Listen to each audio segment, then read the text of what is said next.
This situation encapsulates the problems in Chicago, in my humble opinion.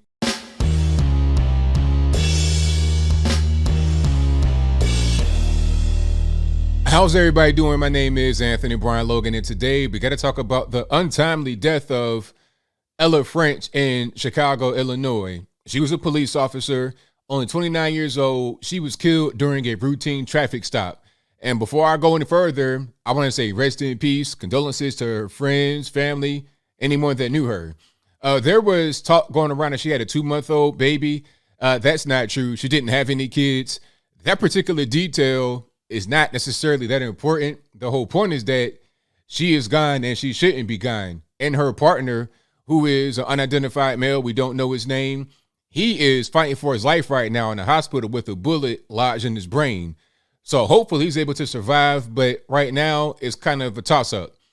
And a bunch of officers went to the hospital to visit this officer who is severely injured, critically injured, and Lori Lightfoot came on the scene, and that's when a bunch of them turned their backs on her because she's the main one talking about defunding the police and all this and that. She is not helping the officers do their job in an effective manner. So, of course, they're going to say, okay, let's turn our backs on you because you are part of the reason why this is happening to us. You are part of the reason why our city is spiraling out of control. And I understand that 100%. Now, there have been arrests made. I think there have been 3 to 4 people in custody, and I'll explain everybody. First are the 2 people involved with the actual shooting, Emonte Morgan and Eric Morgan, 21 and 22 years old, respectfully, and I'll place their pictures on the screen before you. Yes, they are brothers. I know one looks different, but they look similar. They are brothers. They were pulled over in a routine traffic stop. I think they had expired tags. And the driver, Eric, who is the more black-looking one, he cooperated, handed over the keys or whatever.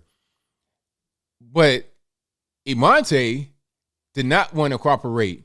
He gets out of the car with a cell phone and a drink in his hand.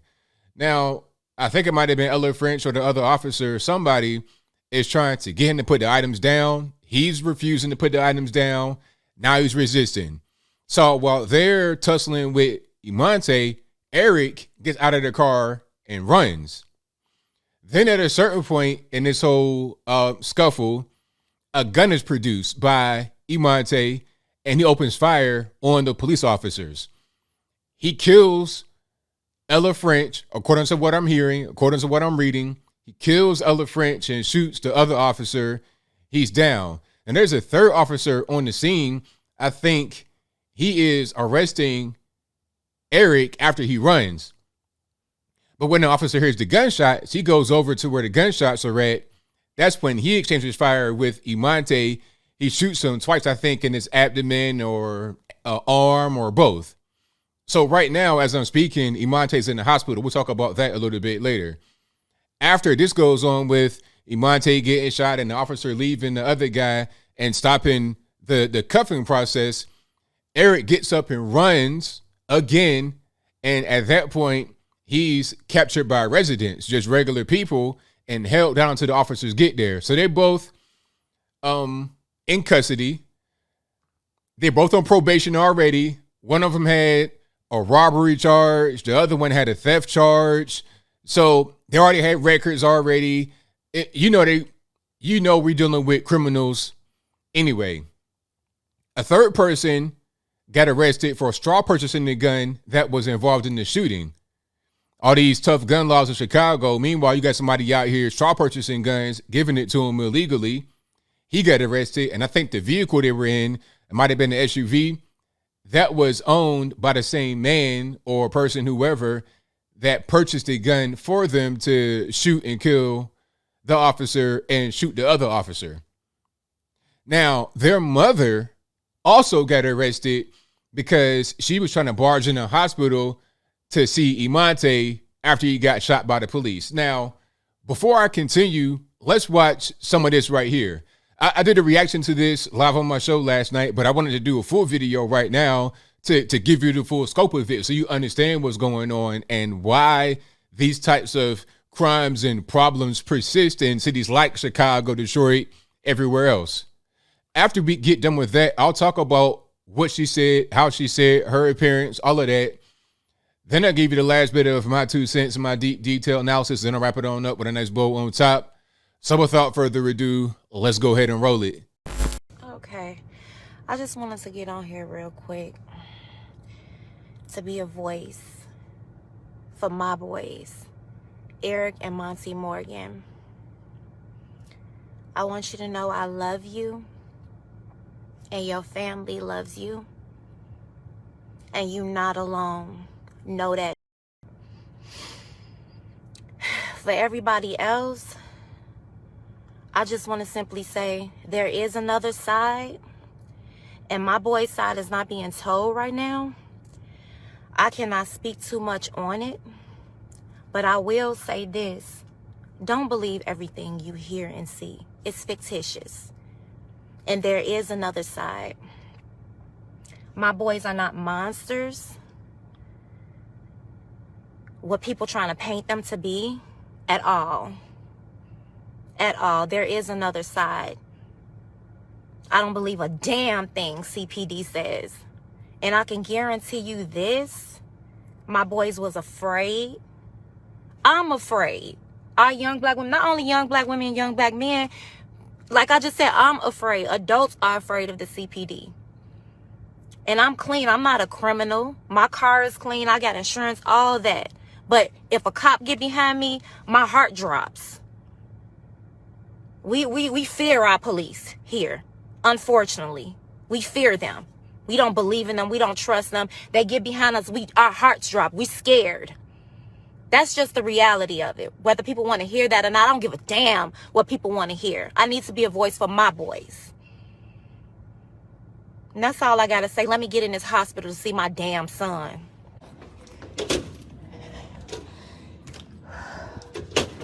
Can you open the door?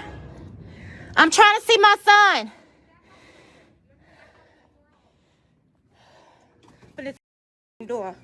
Amonte Morgan, my son. Okay, hold on. Was there a security guard? I want to see my son. Oh, hold on. Monty! Monty! Don't touch me! Get away from me! Stop! Get away! Stop! Stop! Stop! Stop! Stop! Stop! Put your hands behind you. Please let me see my son! Put your hands behind you. Please let me see him! Okay? Put your hands behind you. Put your hands behind you. Put your hands behind you. You're under- Okay, you saw that, you heard that. Now, we see what the problem is with these quote unquote kids, 21, 22 years old, grown men. We see what the problem is right here. Look at their mother. Where are the fathers, most likely plural? Where are the fathers at? Nowhere to be found. What's going on? What's happening is that these kids grow up like weeds. I've said it before and I'll say it again and again until the point gets driven home. These kids grow up like weeds. What do I mean? Weeds are unwanted. They just grow. You don't have to tend to them. You don't do nothing. They just grow and then that's it. They are not tended to like a garden. With a garden, if you got special flowers and whatever, you got to tend to it. You got to water it. You got to put certain kind of little soil and whatnot. You got to take care of it. These kids don't grow up that way. They grow up like weeds. The mama probably about 35 years old with 22-year-old and 21-year-old. Had a baby at probably 12, 13, 14 years old. She wants to go out there and party, live her best life, be on Instagram, getting attention. That's why she was on the video recording herself before she went to the hospital to see her son. No tears or nothing like that, talking about her son. And then is in the hospital again, recording, barging in, cussing, carrying on. Why? For what? Why be so entitled and have this righteous indignation when your boys then shot and killed a police officer and then shot and almost killed another one? Talking about they were scared. They must not have been that scared to get their pistol and shoot. How scared are you if you're able to kill somebody and it's no big deal? Where's the fear there? Okay, routine traffic stop. You got expired tags. I'd have been pulled for the same reason before. It's not a big deal. If you ain't got nothing going on, you regular normie, whatever, okay, license registration, you might get a ticket, you might not. I'd have been pulled for expired tags and not even gotten a ticket. I get a warning. Hey man, go and get that fixed. That's it. And it's not a problem. If you get a ticket, it's like $80, $100 or whatever. Just pay the money. You out here doing whatever you're doing, just pay it now rather than that. You already on probation and you catching the murder charge, attempt murder, accessory to murder, gun charge. You're not coming home no more. Oh, but you want to say, oh, that's my babies. They were scared. Where were you at when they were committing crimes before? Let's not act like this is their first time doing something like this. You're talking about criminals that have been out here doing the same thing over and over again. This is why we can't be trying to defund the police. The police are the last bastion of hope.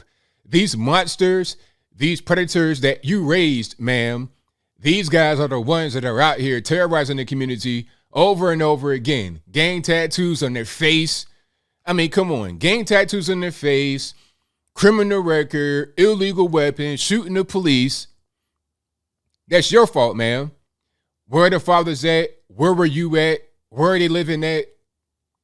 These kids are grown like weeds, unwanted, unregulated, untended to. And you're surprised when they go out there and kill somebody. Oh, my baby. You weren't saying that throughout their entire childhood where you weren't paying them any kind of attention. You want the attention that you're not giving to your kids that you didn't give them when they were younger. And now here we are. They must run and get the chair if you can do that in Chicago. It's really a shame, but this is the issue. It's not racist police, the white man bad. It's not the gun or anything of the sort. It's not gun laws. It's these criminals that commit crime. And as I close, I want to say this.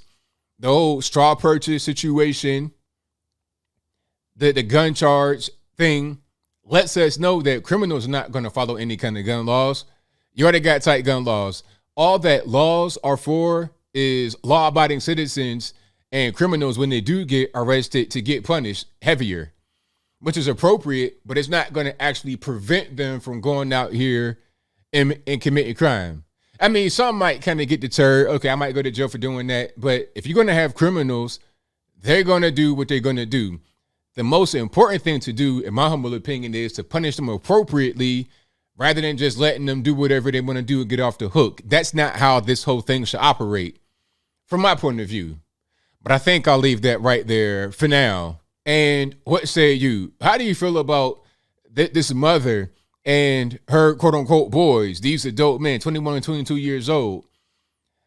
Is what I said here correct about how this whole thing happens, where the parents don't care about the kids and they go out there and just do whatever they want? And then sometimes you have the prosecution, the judge, they don't really give harsh sentences. These quote unquote kids, these men should have already been locked up. Okay, you're on probation for theft. You're on probation for a robbery. What kind of robbery was it? Was it aggravated with a weapon? Like, was it a theft? What kind of theft? We talking about vehicular break-in, a burglary? What are we talking about? Maybe if we gave appropriate sentences for crimes, then these guys wouldn't be out here to just do whatever they want to do, terrorize and kill people.